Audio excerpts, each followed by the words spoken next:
In a small village near the Great Rift Valley, there was a well that had once been the village's lifeline. The people of Maziwa depended on it for water, but over the years, the well dried up. No one knew why. The elders whispered of a curse, while others blamed the changing seasons.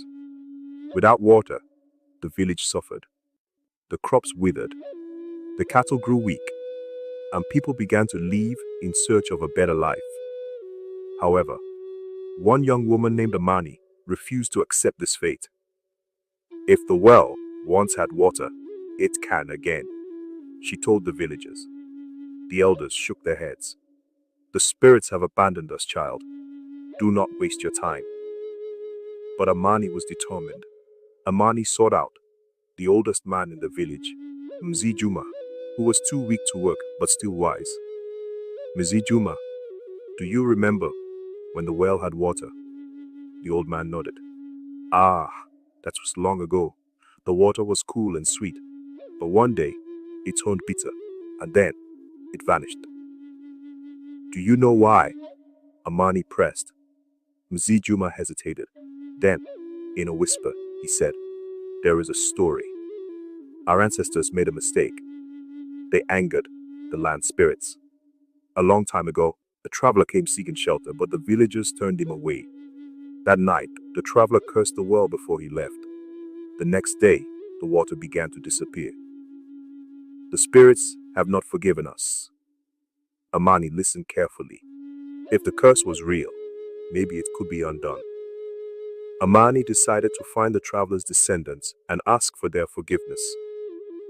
She packed food and set out on a long journey, following the path Mazi Juma described. She walked for days, crossing rivers and dry plains. At last, she reached a distant village where the traveler's family was said to live. She found an old woman named Mama Nia, the traveler's granddaughter. Amani knelt before her. Long ago, our village wronged your grandfather. I have come to ask for forgiveness. Mama Nia's face was unreadable. Then she sighed. My grandfather told us that story many times. He was heartbroken.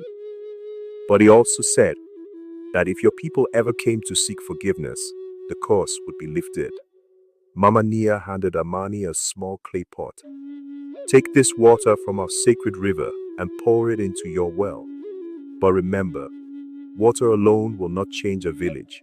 The people must also change their hearts.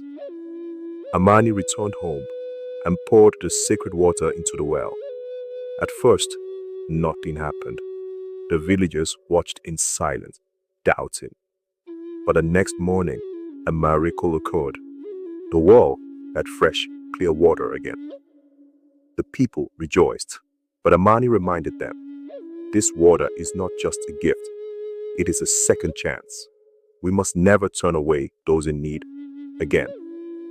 From that day on, the village of Maziwa became known for its kindness.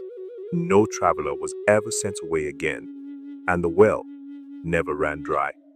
Morale: healing the past requires not just action, but a change of heart.